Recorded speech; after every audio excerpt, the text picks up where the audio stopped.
Saúde os irmãos com a paz do Senhor Jesus. Amém. Aqui quem vos fala é seu amigo Diácono Kalel, né? Venho por este vídeo deixar uma palavra para a vossa meditação esta noite. Os irmãos que estão entrando nesta live, venham compartilhar, venham deixar os seus comentários. Também eu peço que você venha também, aleluia a Deus, extrair a palavra de Deus. Peço que você tenha a centralização. Eu venho deixar um versículo para o seu coração. Os irmãos que estão entrando vão compartilhando para que outras almas venham ouvir e ver a palavra do Senhor. Pois Deus tem uma palavra para mim e para a sua vida esta noite. Só estou esperando o povo estar entrando para eu estar iniciando a palavra de Deus. Que eu creio que Deus vai falar poderosamente sobre a minha e sobre a sua vida. Em nome de Jesus. Amém, meus irmãos? Os irmãos que estão entrando vão compartilhando, vão comentando, deixando seus comentários em nome de Jesus. Estou aqui para deixar uma palavra para a vossa meditação. Creio que Deus vai falar poderosamente.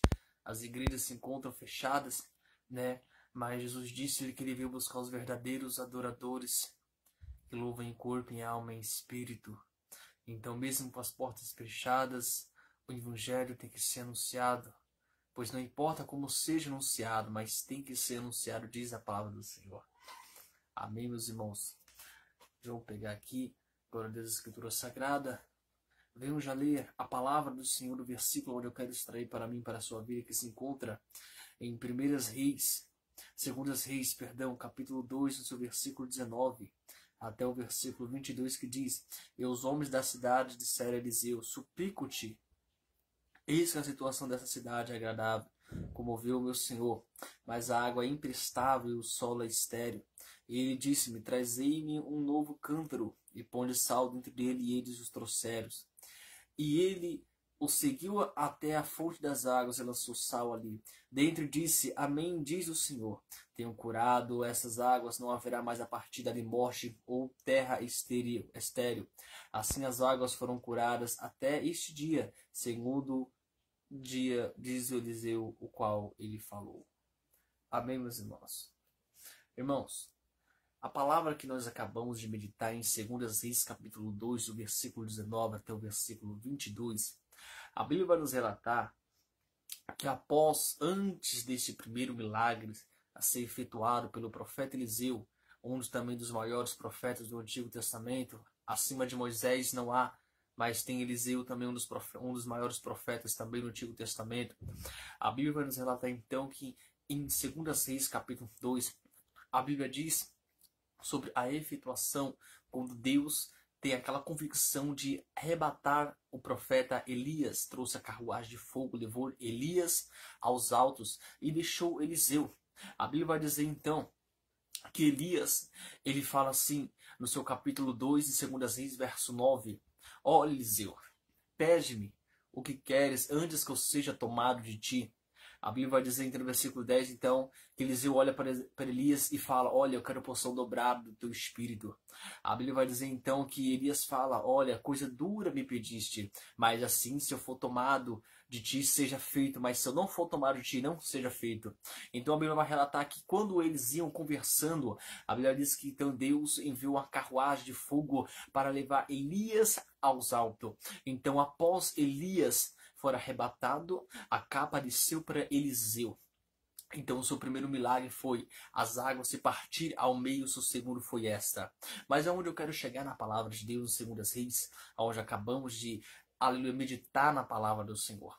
Aonde que nós podemos ver que então ele se depara a um povo, e o povo fala sobre a terra, que é uma terra agradável, onde ele pode permanecer. Mas a Bíblia diz então que as águas se encontram amargas, as águas se encontram envenenadas. E todo aquele que bebesse daquela água, certamente ele morreria, porque não tinha como a pessoa ela aguentar aquela amargura daquela água, pois ela também se encontrava envenenada. E por causa disto, por ela se encontrar envenenada, a Bíblia vai nos relatar então, pega o mistério, a Bíblia vai relatar então que Eliseu pega e fala: Olha, me deis aqui um pouco de sal. A Bíblia vai dizer então que quando Eliseu ele jogou sal naquelas águas, automaticamente ela ficou adoçada e todos eles podiam beber, que elas não não estaria mais amarga, como também não estaria mais envenenada. Resumindo, o sal que Eliseu jogou sobre as águas fez a mudança do amargo virar doce, daquele que estava o veneno que levava à morte, levar a vida, porque Jesus disse-lhe que ele é o caminho, a verdade, a vida, ninguém vem ao Pai senão por mim. A Bíblia vai dizer então também em João capítulo 6, versículo 35, aquele que vem a mim não terá fome, e quem crê em mim nunca tornará a ter sede. João capítulo 6, versículo 35. O que nós podemos representar, que todo mundo sabemos que a água simboliza o Espírito Santo de Deus. A Bíblia vai dizer em Mateus capítulo 5, no verso 13 até o verso 16, se não me falha a memória, que Jesus dá, aleluia, Deus, um ensino para os seus discípulos e fala, olha, vós somos o sal da terra e a luz deste mundo, e que a gente venha ser luz do mundo, para que o povo venha ver as vossas boas obras, para que o nome de nosso Pai seja glorificado. O que nós podemos entender nessa revelação na palavra, que o que é amargurado se torna doce, aquilo que mata se tornou vida, e todo aquele que não podia tomar naquela água, quando ele jogou o sal fez a diferença, houve um milagre, uma transformação, e automaticamente tornou as águas doces, e elas podiam ser tomadas. O que Jesus está querendo dizer para mim é para a sua vida, que Ele é a luz da vida, Ele é o sal. Ele nos ensina também que nós somos o sal da terra e a luz do mundo, como Ele ensinou para o seu discípulo. O mundo que nós vivemos é um mundo amargurado, um mundo de ódios, um mundo onde contenda de aflições, mas vós somos a diferença, e somos vós a diferença que queremos converter o mundo da amargura que leva à morte para o doce que leva à vida, diz o Senhor dos Exércitos. Mas o que Deus está querendo dizer para mim e para você?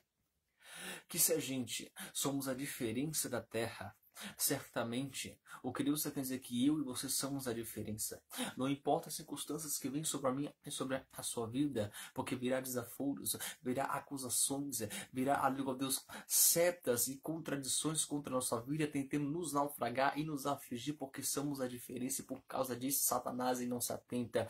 Porque se vós somos a luz do mundo, o sal na terra, nós somos a diferença da sociedade. Através de vós nós ganhamos a sociedade, e aquilo que estava morto nós trazemos a vida novamente, porque foi isso que Jesus fez e também nos ensinou. Porque a Bíblia vai dizer então que quando ele jogou quando ele jogou o sal naquela água, as águas se tornaram doces, se tornaram vida, e eles podiam beber novamente daquela água. É Deus dizendo para mim e para você, nós somos a diferença dessa sociedade amarga, porque nós somos o tempero. Enquanto, aleluia, Deus, a sociedade que nós vivemos é uma sociedade amargurada, enquanto nós vivemos na sociedade onde ela é obscura, nós somos a luz e somos o tempero que traz a salvação para outras almas, diz a palavra de Deus.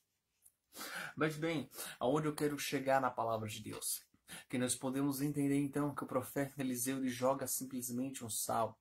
O sal, nós podemos ver então que se nós fizermos uma comida, nós fazemos um arroz, certamente se a gente não colocar sal, ela fica sossa e ninguém consegue a comer, porque ela não tem sal. E se certamente nós colocamos muito sal, ela fica muito salgada e certamente a gente não podemos comer. Certamente se nós colocamos o tempero certo, certamente está naquela qualidade boa para a gente se alimentar e nós conseguimos comer, porque nem está muito sal, nem está muito insossa, ela está no tempero certo.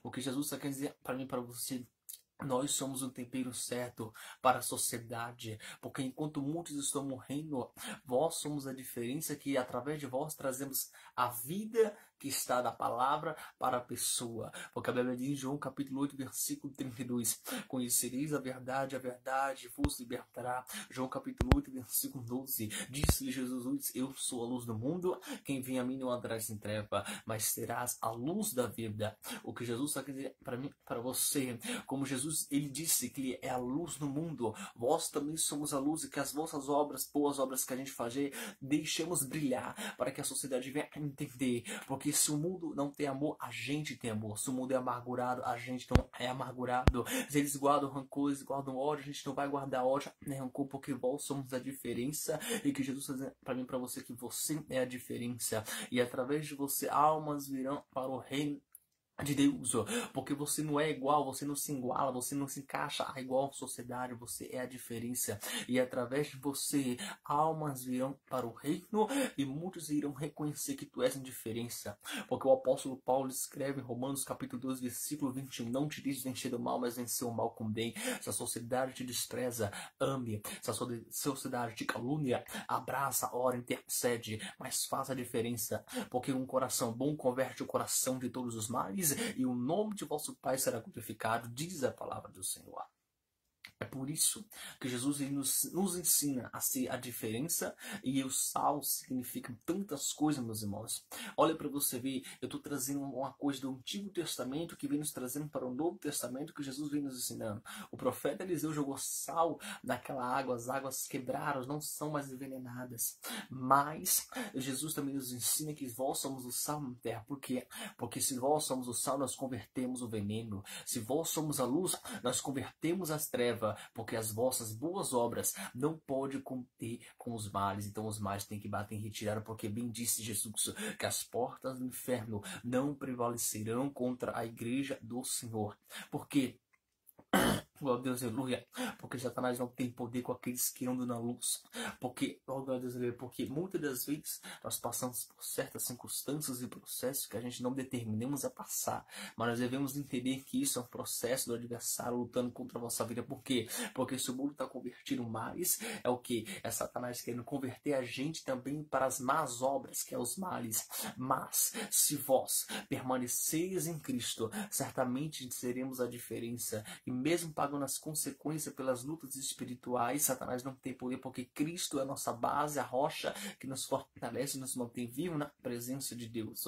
E querendo ou não, Satanás vai ter que reconhecer o grande homem e a mulher de Deus que você é, porque grandes almas virão ao teu encontro, diz o Senhor dos Exércitos, porque através de ti todos os males serão quebrados, todas as cadeias serão abertas, todas as macumbas serão quebradas, todas as maldições serão repreendidas, porque tu és a diferença. Porque enquanto um te trata com mal, você trata com bem. Enquanto um quer ver a sua cabeça, você quer ver o melhor. Enquanto muitos querem desprezar, você faz a diferença, e a diferença converte o mal. A gente não devemos tentar vencer o mal com o mal, não existe. A gente vencemos o mal com o bem. E o bem é o que? O bem é a palavra de Deus. O bem, algo Deus, é essa palavra viva e eficaz. Como disse em Hebreus, que a palavra do Senhor é como a espada de Deus que penetra o profundo e oculto da alma.